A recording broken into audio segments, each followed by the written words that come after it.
علی رسولہ الکریم اما بعد فاعوذ باللہ من الشیطان الرجیم بسم اللہ الرحمن الرحیم۔ آج ہم چھٹے پارے کا خلاصہ بیان کریں گے۔ پانچویں پارے کے آخر میں منافقین کے بارے میں مذمت بیان کی گئی تھی اور ان کی سزا بتائی تھی کہ سخت ترین سزا جو ہے وہ منافقین کو دی جائے گی۔ ان المنافقین فی الدرک الاسفل من النار، کہ جہنم کے سب سے نچلے طبقے کے اندر منافقین ہوں گے۔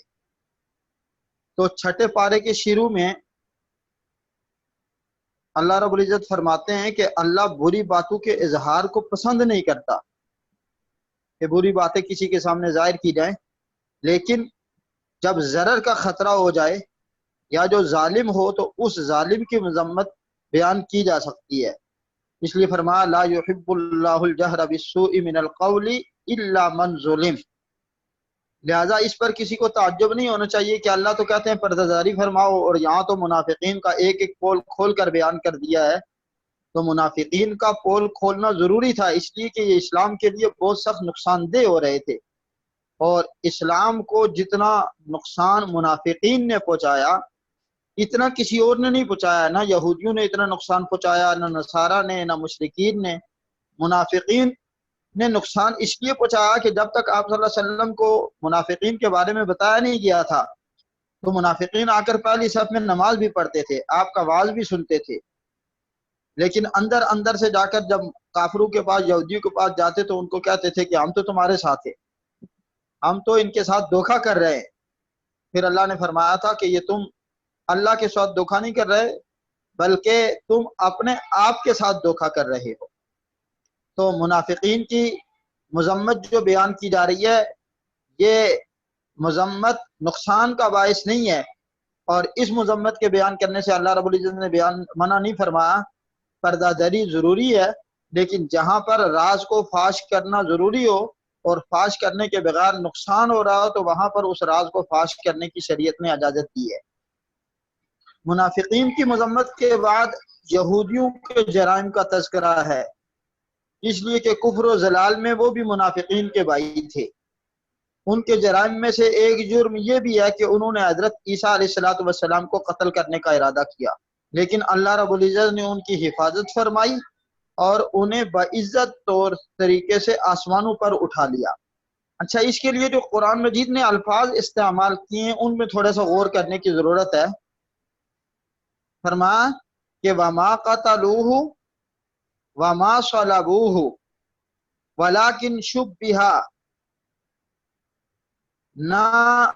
انہوں نے عیسیٰ علیہ السلام کو قتل کیا، وما صلبوہ، نہ سولی کے اوپر، بلکہ جس کو قتل وہ عیسیٰ علیہ السلام کا ہم شکل تھا، ولکن شبہ۔ باقی عیسیٰ علیہ السلام کہاں گئے تو اللہ رب العزت فرماتے ہیں بل رفعہ اللہ، بلکہ اللہ نے ان کو آسمان پر اٹھا لیا۔ یہودی یہ کہتے ہیں کہ ہم نے ان کو قتل کیا، سولی پر لٹکایا، تو سولی پر لٹکانے کے بعد لاش آسمان کی طرف اٹھ گئی، لیکن حقیقت یہ ہے کہ قرآن یہ کہتا ہے وما قتلوہ وما صلبوہ، بالکل واضح الفاظ ہے کہ نہ ان کو قتل کیا نہ سولی پر لٹکایا، ولیکن شبہ لہم وَإِنَّ الَّذِينَ اخْتَلَفُوا فِيهِ لَفِي شَكٍّ مِّنْهُ، اور آگے آخر میں جا کر فرمایا بل رفعہ اللہ وکان اللہ علیما حکیما۔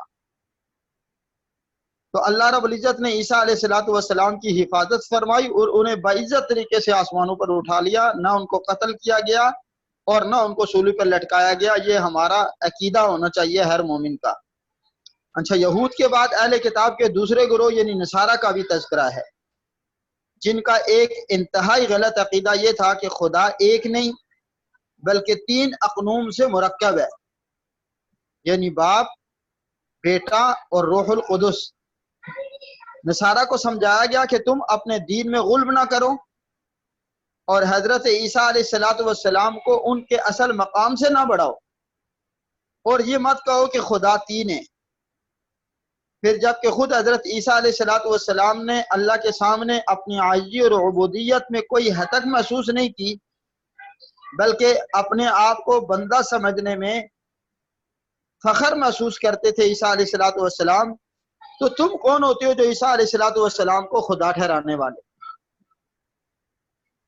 بلکہ عیسیٰ علیہ الصلوۃ والسلام کے متعلق آخری رکوع کے اندر آتا ہے کہ یوم اذ قال اللہ یا عیسی ابن مریم اانت قلت للناس اتخذونی امی الہین من دون اللہ، کہ اے موسیٰ کیا تو نے لوگوں کو کہا تھا کہ میری اور میری ماں کی پرستش کرو؟ تو عیسیٰ علیہ الصلوۃ والسلام کہیں گے اے اللہ آپ تو میرے گواہ ہیں، آپ تو بہت بہتر جانتے ہیں، اس لیے کہ آپ تو دلوں کے رازوں کو جاننے والے ہیں، میں نے یہ بات قطعاً نہیں کہی۔ اذ قال اللہ یا عیسی ابن مریم اانت قلت للناس اتخذونی و امی الہین من دون اللہ قال سبحانک ما یکون لی ان اقول ما لیس لی بحق ان کنت قلتہ فقد علمتا، اگر میں نے ایسی بات کہی ہے تو آپ تو بہتر جانتے ہیں، تعلم ما فی نفسی ولا اعلم ما فی نفسک، آپ جتنا میرے بارے میں جانتے ہیں اتنا تو میں بھی اپنے بارے میں نہیں جانتا،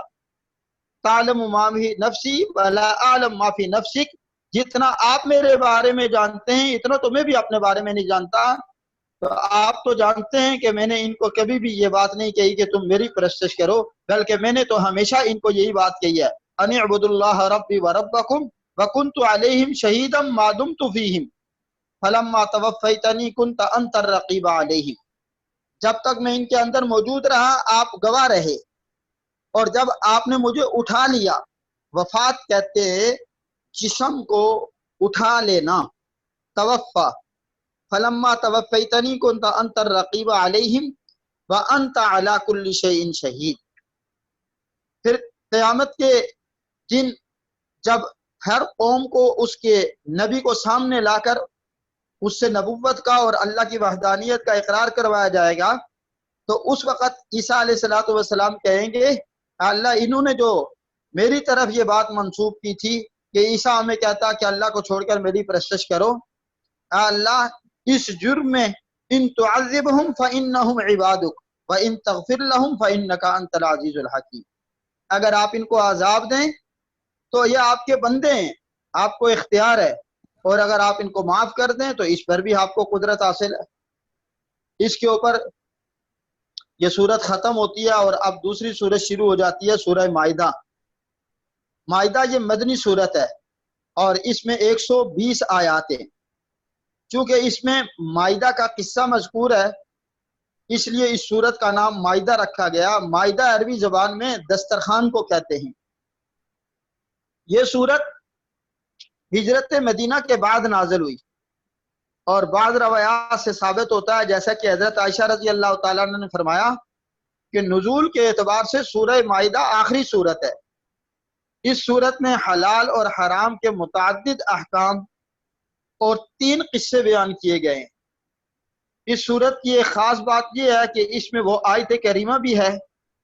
جو حجۃ الوداع کے موقع پر حضور اکرم صلی اللہ علیہ وسلم پر نازل ہوئی۔ اس آیت میں تکمیل دین کا اعلان کیا گیا، اور وہ آیت ہے الیوم اکملت لکم دینکم واتممت علیکم نعمتی ورضیت لکم الاسلام دینا۔ یہ وہ آیت ہے جس کے بارے میں اللہ فرماتے ہیں کہ آج کے دن میں نے تمہارا دین تمہارے اوپر مکمل کر دیا، اور میں نے اپنی نعمتیں تمہارے اوپر تام کر دی، اور دین اسلام کو میں نے تمہارے لیے پسند کر دیا۔ یہی وہ دین اسلام ہے جس کے بارے میں اللہ فرماتے ہیں کہ ان الدین عند اللہ الاسلام، اللہ کے نزدیک دین صرف دین اسلامی ہے۔ وَمَن يَبْتَغِي غَيْرَ الْإِسْلَامِ دِينًا، جو شخص دین کے اسلام کے علاوہ کسی اور کو دین سمجھتا ہے یا کسی اور چیز کے اندر دین کو تلاش کر رہا تو فَلَن يُقْبَلَ مِنْ، ہرگز اس کو قبول نہیں کیا جائے گا۔ اصل دین دین اسلام ہے، اور یہ وہی آیت ہے جو آپ صلی اللہ علیہ وسلم نے خطبہ حجۃ الوداع کے موقع پر پڑھی ہے، جس میں ایک یہودی نے حضرت عمر رضی اللہ تعالیٰ عنہ سے کہا تھا اے امیر المومنین، یہ جو آیت آپ پر نازل ہوئی ہے، آپ کے پیغمبر پر نازل ہوئی ہے، اگر یہ آیت ہمارے اوپر نازل ہوتی تو ہم اس دن کو یوم عید قرار دے دیتے، تو حضرت عمر رضی اللہ تعالیٰ عنہ نے جواب میں فرمایا میں اس دن کو بہت اچھے طریقے سے جانتا ہوں اور اس گھڑی کو بھی جانتا ہوں جب رسول اللہ صلی اللہ علیہ وسلم پر یہ آیت نازل ہوئی۔ وہ عرفہ کی شام اور جمعے کا دن تھا، گویا ہماری بھی اس دن 2 عیدیں تھی، یعنی حج بھی تھا اور پھر حج کے ساتھ عید بھی تھی۔ اس صورت کا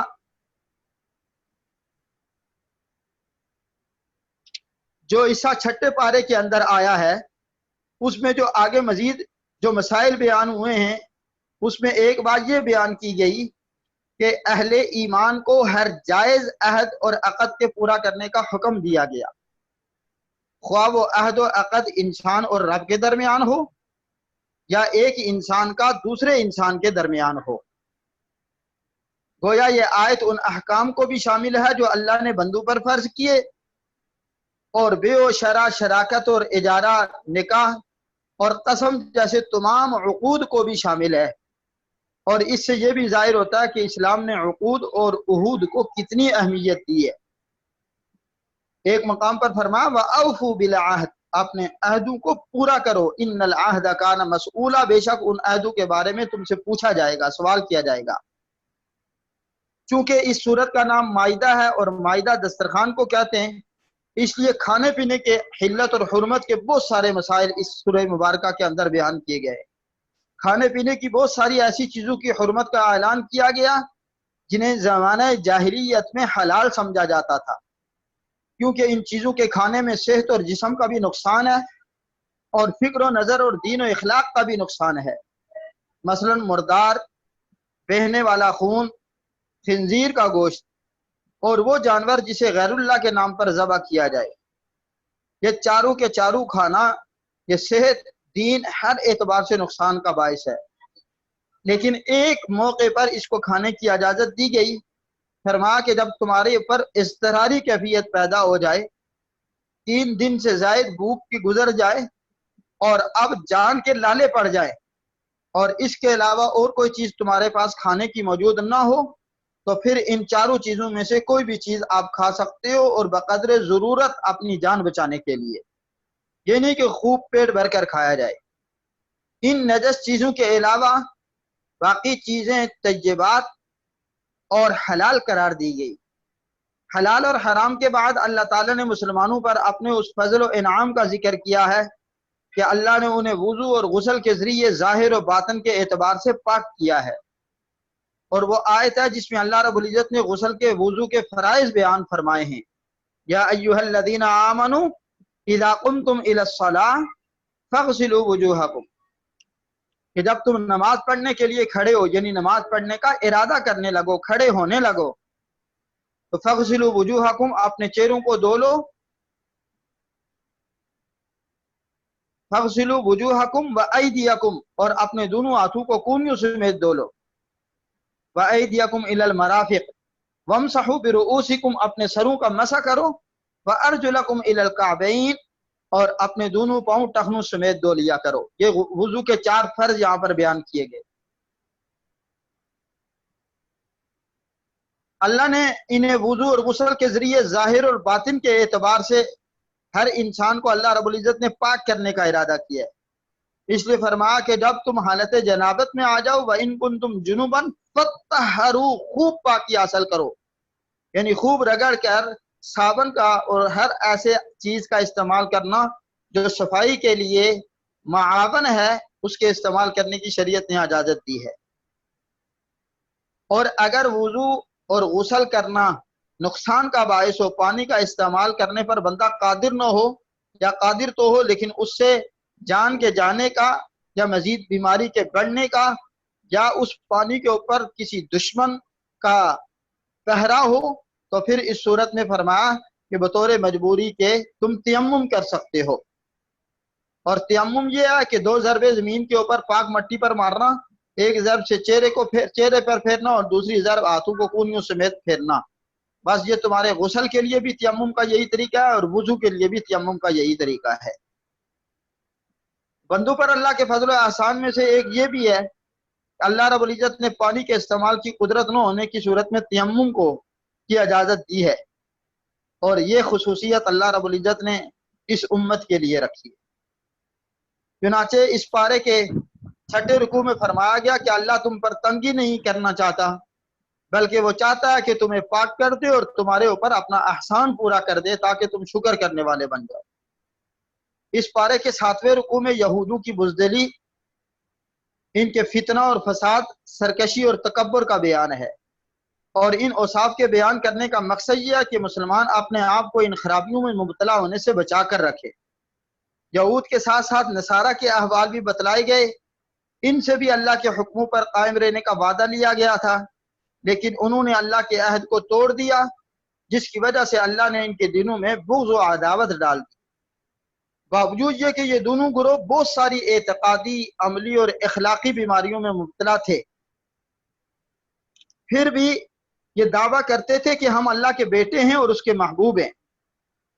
اس دعوے کی تردید کرتے ہوئے فرمایا گیا کہ اگر واقعی تم اللہ کے محبوب ہو تو وہ تمہیں تمہارے گناہوں کی سزا کیوں دیتا ہے؟ محبوب کو تو کوئی سزا نہیں دیا کرتا،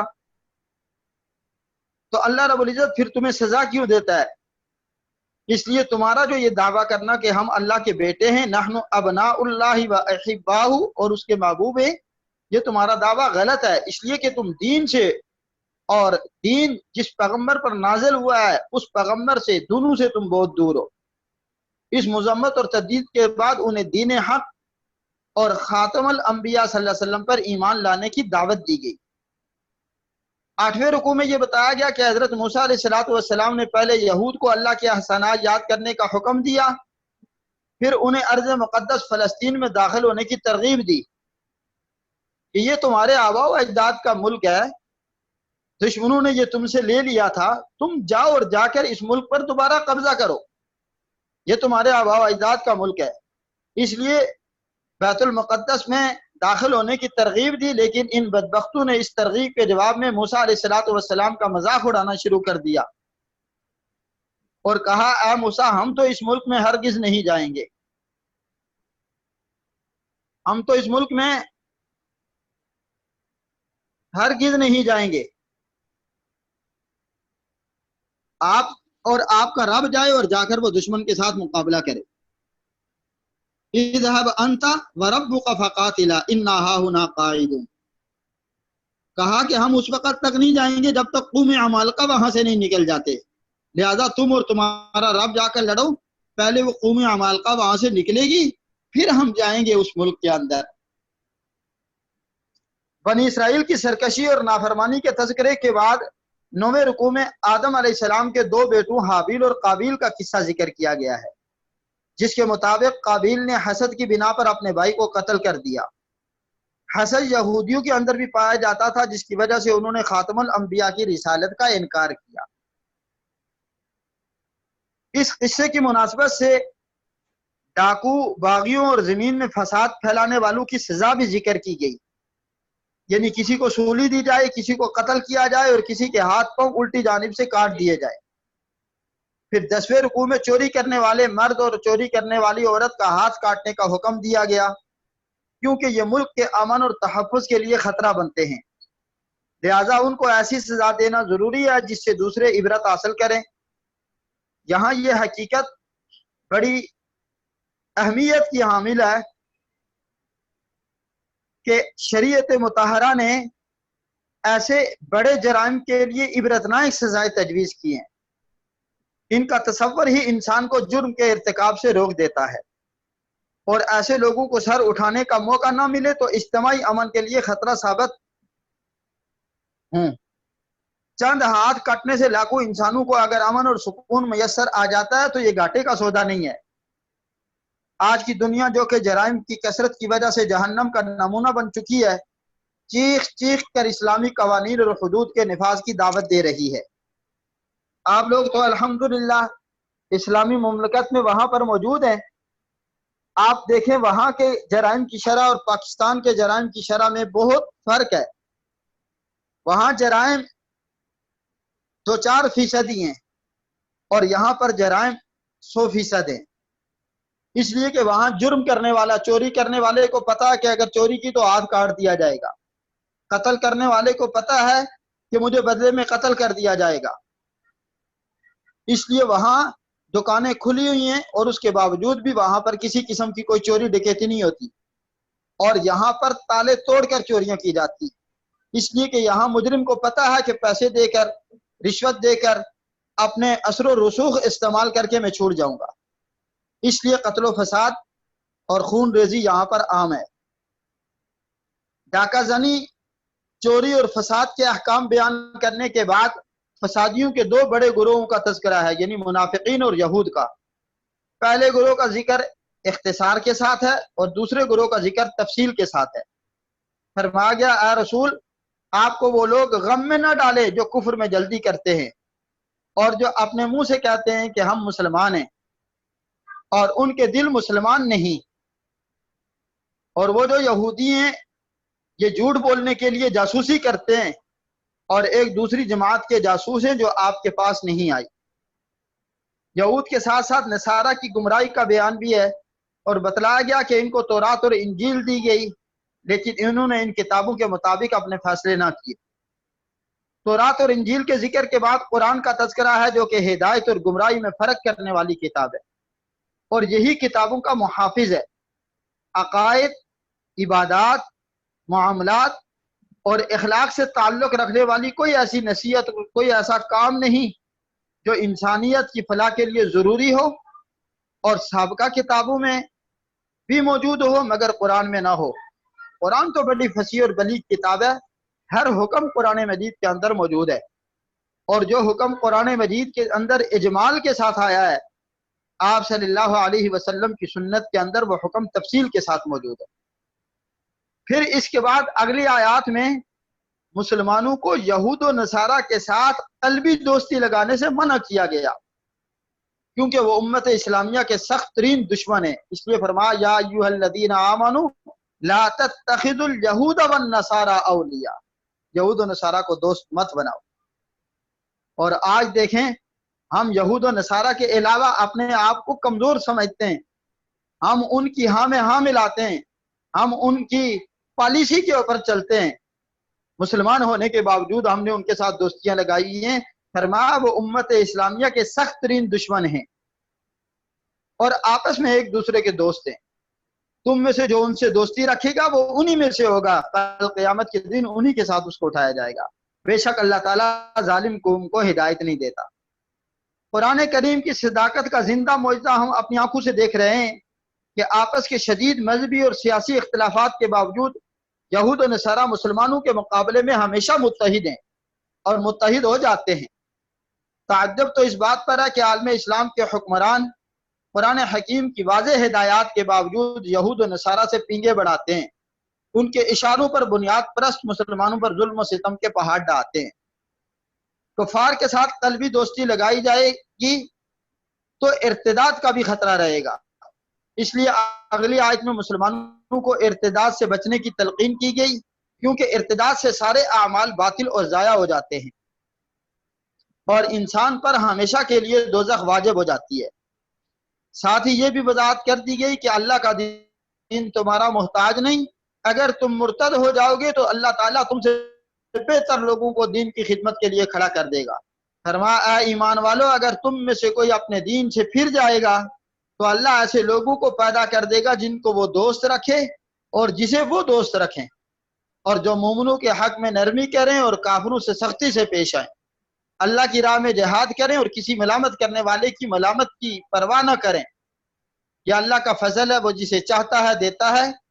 اور اللہ کشائش والا اور جاننے والا ہے۔ اگر مجھے اور آپ کو اللہ رب العزت نے دین کے ساتھ جوڑا ہوا ہے، اہل علم سے وابستگی اختیار کی ہوئی ہے، مدارس اور مساجد کے ساتھ محبت ہم کرتے ہیں، تو یہ اس رب کا بہت بڑا احسان اور کرم ہے۔ ورنہ اگر ہم نہیں کریں گے تو اللہ رب العزت ہمیں پیچھے کر دیں گے اور ایسی قوم کو لے کر آ جائیں گے جن کو اللہ محبوب رکھتا ہے اور وہ اللہ کو محبوب رکھتے ہیں۔ یہود و نصارہ کی دوستی سے منع کرنے کے ساتھ ساتھ سچے ایمان والوں کے ساتھ دوستی لگانے کا حکم دیا گیا۔ کفار کی دوستی کی قباحت کو واضح کرنے کے لیے مسلمانوں کو سمجھایا گیا ہے کہ وہ اسلام کے شعائر کا مذاق اڑاتے ہیں، اس لیے ان کے ساتھ دوستی کسی طور پر بھی جائز نہیں۔ یہود و نصارہ کی گمراہیوں میں سے یہ بھی ہے کہ انہوں نے اسلام اور قرآن کو جھٹلایا، اور نصارہ نے حضرت عیسیٰ علیہ السلام کو خدا ٹھہرایا، جیسے کہ چھٹے پارے کے 14ویں رکوع میں یہ فرمایا، بے شک وہ لوگ کافر ہوئے جنہوں نے کہا کہ اللہ وہی مسیح ابن مریم ہے۔ لقد کفر الذین قالوا ان اللہ هو المسیح ابن مریم، اور ان میں سے بعض نے کہا کہ وہ تین میں سے تیسرا ہے۔ لقد کفر الذین قالوا ان اللہ ثالث ثلاثہ، اللہ نے ان کی بھی تردید کی، ان کی بھی تردید کی۔ جو عیسیٰ کو اللہ کا بیٹا مانتے ہیں ان کی بھی تردید کی اور کہا، کفر کیا، لقد کفر الذین قالوا ان اللہ هو المسیح ابن مریم، اور ان کی بھی تردید کی اور کہا وہ بھی کافر ہیں جو کہتے ہیں لقد کفر الذین قالوا ان اللہ ثالث ثلاثہ، کہ عیسیٰ تین میں سے ایک ہے۔ قرآن نے ان کے غلط نظریے کی تردید کرتے ہوئے فرمایا کہ مسیح ابن مریم اور ان کے والد دونوں کھانا کھاتے تھے، ظاہرہ کہ جو کھائے گا وہ فضلہ نکالنے کا بھی محتاج ہوگا، اور جو محتاج ہوتا ہے وہ خدا نہیں ہو سکتا۔ اللہ کی شان ہی یہ ہے کہ وہ کسی کا محتاج نہیں ہے۔ یہود و نصارہ دونوں کو دین میں ناحق غلب کرنے اور خواہشات کی اتباع کرنے سے منع کیا گیا، کیونکہ یہ اکثر غلب گمراہی کا باعث بنتا ہے۔ چھٹے پارے کے آخری رکوع میں یہود پر اللہ کی لعنت کا سبب بتلایا ہے، اور وہ یہ ہے کہ وہ اللہ کی نافرمانی کرتے تھے اور حد سے تجاوز کر جاتے تھے، اور ایک دوسرے کو برے کاموں سے منع نہیں کرتے تھے۔ یہ سبب ذکر کر کے اصل میں امت اسلامیہ کو سمجھایا گیا کہ وہ امر بالمعروف اور نہی عن المنکر کرتے رہے، وگرنہ ان پر بھی ویسے ہی لعنت ہو سکتی ہے جیسا کہ بنی اسرائیل پر لعنت ہوئی۔ اور یہ بات خود آپ صلی اللہ علیہ وسلم نے ایک حدیث مبارکہ میں بیان فرمائی۔ یہ روایت ترمذی شریف کے اندر ہے۔ آپ صلی اللہ علیہ وسلم نے فرمایا، جب بنی اسرائیل گناہوں میں مبتلا ہوئے تو ان کے علماء نے انہیں منع کیا، مگر وہ باز نہ آئے، ان کی مجلسوں میں بیٹھتے رہے اور ان کے ساتھ کھاتے پیتے بھی رہے۔ چنانچہ اللہ نے ان سب کے دلوں کو ایک جیسا کر دیا، اور داؤد اور عیسیٰ ابن مریم کی زبان سے ان پر لعنت فرمائی۔ لعن الذین کفروا من بنی اسرائیل علی لسان داؤد و عیسی ابن مریم ذلک بما عصوا وکانوا یعتدون۔ یہ اس لیے لعنت فرمائی کہ وہ نافرمانی کرتے تھے اور حد سے تجاوز کر جاتے تھے۔ رسول اکرم صلی اللہ علیہ وسلم پہلے ٹیک لگائے ہوئے تھے، مگر یہ فرماتے ہوئے سیدھے ہو کر بیٹھ گئے، اور پھر آپ صلی اللہ علیہ وسلم نے فرمایا، اس ذات کی قسم جس کے قبضے میں میری جان ہے، نہ تمہارا ایمان کامل ہو سکتا ہے اور نہ ہی تم اللہ کے عذاب سے نجات پا سکتے ہو جب تک کہ تم لوگوں کو حق کی دعوت نہ دو اور حق قبول کرنے پر آمادہ نہ کرو اور انہیں ظلم اور معاصی سے منع نہ کرو۔ آخری آیت میں بتایا گیا کہ مسلمانوں کے سب سے سخت دشمن یہود اور مشرکین ہیں، اور قرآن کے اس دعوے پر یہود کی پوری تاریخ گواہ ہے۔ البتہ جو واقعی حقیقی نصارہ ہیں وہ مسلمانوں کے لیے اپنے دلوں میں نرم گوشہ رکھتے ہیں۔ آج ہمیں جن نصارہ کا سامنا کرنا پڑ رہا ہے وہ حقیقت میں وہ نصارہ نہیں ہیں جو حضرت عیسیٰ علیہ السلام کی تعلیمات پر عمل کرنے والے ہیں، جن کی اکثریت و فکر و عمل کے اعتبار سے یہود کے رنگ میں رنگی ہوئی ہے۔ بے شمار ایسے ہیں جو ملحد اور بے دین ہیں، صرف نام کے عیسائی ہیں، باقی جو بچتے ہیں وہ مسخ شدہ عیسائیت پر عمل پیرا ہیں، نصرانیت کہیں بھی موجود نہیں ہے۔ اسی کے اوپر چھٹا پارہ ختم ہو جاتا ہے۔ اللہ رب العزت جو کچھ کہا سنا گیا ہم سب کو اس کے اوپر عمل کرنے کی توفیق عطا فرمائے۔ جن لوگوں نے غور کے ساتھ میری اس گفتگو کو سنا، اللہ رب العزت اس کے بدلے میں بار بار حرمین شریفین کی حاضری کی سعادت نصیب فرمائے، اور اللہ رب العزت ہم سب سے راضی ہو جائے۔ مولانا صاحب 2 سوال آپ کو بھیجے تھے کل کے حوالے سے۔ ہاں، ایک سوال تو آپ نے یہ بھیجا تھا کہ اینما تکونوا یدرککم الموت، قرآن یہ کہتا ہے تم جہاں کہیں بھی چلے جاؤ موت آ کر رہتی ہے، تو جب موت کا آنا یقینی ہے تو پھر موت سے ڈرنا کیسا؟ دیکھیں، موت کا خوف تو ہر انسان کے دل کے اندر ہوتا ہی ہے، اور یہ کنفرم بات ہے کہ اللہ رب العزت نے جس بندے کی جہاں موت لکھی ہوئی ہے وہاں ہی اس کو موت آئی۔ یہ جو ان کو کہا گیا کہ تم موت سے کیوں بھاگتے ہو، ان کے دلوں میں موت کا خوف تھا اور وہ مرنا نہیں چاہتے تھے، جبکہ مسلمان کا عقیدہ تو یہ ہے کہ موت برحق ہے اور یہ آ کر رہے گی۔ اس لیے فرمایا کہ تم اپنے آپ کو اگر مضبوط قلعوں میں بھی جا کر چھپا لو تو تب بھی موت وہاں آ کر رہے گی۔ آپ نے شاید وہ واقعہ سنا ہوگا کہ ایک مرتبہ حضرت سلیمان علیہ السلام بیٹھے ہوئے تھے اور آپ کے پاس ایک آدمی آ کر بیٹھ گیا۔ وہ آدمی حضرت سلیمان علیہ السلام سے محو گفتگو تھا کہ اتنے میں اسرائیل علیہ السلام آ گئے اور وہ انسانی شکل میں آئے اور انہوں نے اس آدمی کو گور کے دیکھا، حضرت سلیمان علیہ السلام سے کچھ گفتگو کی اور چلے گئے۔ اس آدمی نے کہا کہ اے سلیمان، مجھے تو بہت ڈر لگ رہا ہے اس آدمی سے، اور اس آدمی کو دیکھنے کے بعد اب مجھے اپنی موت سے بھی ڈر لگنا شروع ہو گیا ہے۔ آپ سے میری ایک درخواست ہے کہ آپ اپنے تخت کو حکم دیں کہ وہ مجھے بہت دور کسی پہاڑی کے اوپر چھوڑ کر آ جائے۔ سلیمان علیہ السلام نے ہوا تخت کو حکم دیا اور تخت پر بٹھا کر ہوا کو حکم دیا۔ وہ بہت دور، ہزاروں میل دور ایک پہاڑی کے اوپر جا کر جو ہی چھوڑا تو اسرائیل علیہ السلام وہاں پہنچ گئے اور اس کی روح قبض کر لی۔ یعنی جس جگہ کے اوپر انسان کی موت لکھی ہوئی ہے اسی جگہ کے اوپر موت آ کر رہتی ہے۔ ان کو یہ جو کہا گیا کہ آپ موت سے نہیں ڈرو، قرآن مجید میں آگے بھی ایک جگہ پر کہا گیا قُلْ إِنَّ الْمَوْتَ الَّذِي تَفِرُّونَ مِنْهُ فَإِنَّهُ مُلَاقِيكُمْ، اے پیغمبر ان سے کہہ دیجئے کہ بے شک وہ موت جس سے تم رائے فرار اختیار کرتے ہو فَإِنَّهُ مُلَاقِيكُمْ، ہر حال میں تم سے ملاقات کر کے رہے گی۔ تو یہ جو لوگ ہیں جو اپنے آپ کو خود ہلاکت میں ڈالتے ہیں، قرآن مجید ان لوگوں کے بارے میں کہتا ہے کہ اپنے آپ کو ہلاکت میں مت ڈالو، احتیاط اختیار کرنا یہ میرے نبی کی سنت ہے۔ اپنے آپ کو خود موت کے حوالے کرنا، اس کو شریعت نے خودکشی کے ساتھ تعبیر فرمایا ہے۔ ایک آدمی اپنے آپ کو خود قتل کر دیتا ہے، خود گولی مار دیتا ہے، خود چھلانگ لگا دیتا ہے، خود پنکھے کے ساتھ لٹک جاتا ہے،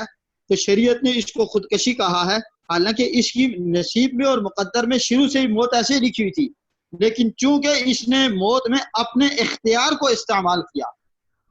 اور اپنے اختیار کو استعمال کرنے کی وجہ سے شریعت کہتی ہے کہ یہ خودکشی کی موت ہے، اور ایسے آدمی کی بخشش کے لیے دعا کرنے سے بھی منع فرمایا گیا۔ جو لوگ یہ کہتے ہیں کہ بھائی موت جہاں بھی آ جائے گی، بالکل ٹھیک ہے، موت تو آئے گی، لیکن احتیاط اختیار کرنا، اپنی جان کی حفاظت کرنا یہ بھی ضروری ہے۔ لہذا آج کے اس موجودہ دور میں جتنی بھی احتیاطی تدابیر کا ماہر طب جو حکم دیتے ہیں اس کے اوپر عمل کرنا ایک مسلمان کے اوپر لازم اور ضروری ہے۔ شریعت کے اعتبار سے اہل علم جو حکم دیتے ہیں اس پر عمل کرنا چاہیے، اور صحت کے حوالے سے ماہر طب قابل اور مسلمان ڈاکٹر، اہل ایمان ڈاکٹر اس وقت تمہیں جو ہدایت دیں اس کے اوپر عمل کرنا چاہیے۔ بے احتیاطی کرنے سے خودکشی کے ساتھ اس کو تعبیر کیا جائے گا اس موت کو، اور ایسی موت کو اللہ رب العزت نے ناپسند فرمایا ہے۔ اور ایک سوال آپ نے یہ کیا تھا کہ تراویح کے درمیان میں یعنی وقفے کے ساتھ ہم تراویح پڑھ سکتے ہیں کیا، ہمیں اس بات کی اجازت ہے؟ تو دیکھو تراویح جو ہے نا یہ اصل میں یہ ترویحتن سے نکلا ہے۔ تراویح جو ہے نا وہ نماز پڑھنے کا نام نہیں ہے، تراویح نام ہے 4 رکعت کے بعد بیٹھ کر اللہ کا ذکر کرنے کا۔ اور اصل سنت عمل یہ ہے کہ جتنی دیر میں آپ نے 4 رکعتیں پڑھی ہیں اتنی دیر میں ہی آپ بیٹھ کر اللہ کا ذکر کریں، اللہ کو یاد کریں، تو اس کو ترویحہ کہتے ہیں، جس کو ہم تو تسبیح کی تراویح پڑھتے ہیں اور پڑھنے کے بعد پھر اگلی رکعت کے لیے کھڑے ہو جاتے ہیں۔ تو اس کے درمیان میں آپ اپنی ضرورت کے لیے، قضاء حاجت کے لیے، کوئی چیز کھانے پینے کے لیے آپ درمیان میں وقفہ کر سکتے ہیں، لیکن اتنا لمبا وقفہ کرنا کہ اپنی کوئی دنیاوی ضروریات دیگر پوری کرنے لگ جائیں، زیادہ وقفہ کرنے کو فقہا نے مکروہ قرار دیا ہے۔ البتہ آدھے گھنٹہ 1 گھنٹے تک وقفہ کر کے آپ اس تراویح کے تسلسل کو دوبارہ جاری رکھ سکتے ہیں، لیکن 3-4 گھنٹے کا گیپ رکھ کر پھر یا 2 رکعت پڑھ کر پھر کہیں چلے گئے، پھر آ کر 2 پڑھی، پھر کہیں چلے گئے، پھر 2 پڑھی، تو اتنے وقفے کو فقہا نے مکروہ قرار دیا ہے۔ باقی کسی شرعی عذر کی بنا کے اوپر اگر آپ وقفہ رکھتے ہیں تو اس وقفے کی شریعت نے اجازت دی ہے۔ جزاک اللہ۔ باقی جو لوگ آج نئے آئے ہیں ان سب کے لیے بھی یہ ہے کہ جن لوگوں نے آج یہ تفسیر سنی ہے اور ان کے اگر کوئی سوالات ہیں تو وہ ہمیں واٹس ایپ پہ بھی بھیج سکتے ہیں، یا پھر جو زوم کا جو چیٹ کا آپشن ہے اس کے اندر پرسنل چیٹ میں بھی وہ سوالات بھیج سکتے ہیں، تو پھر وہ انشاءاللہ میں مولانا صاحب کو بھیج دیا کروں گا۔ تو روز جو پچھلے دن کی تفسیر کے حوالے سے جو سوالات ہوں گے ان کا یہ آخر میں جوابات دے دیں گے. ٹھیک ہے مولانا صاحب، انشاءاللہ پھر کل ملاقات کرتے ہیں آپ سے. ٹھیک ہے، السلام السلام علیکم. علیکم.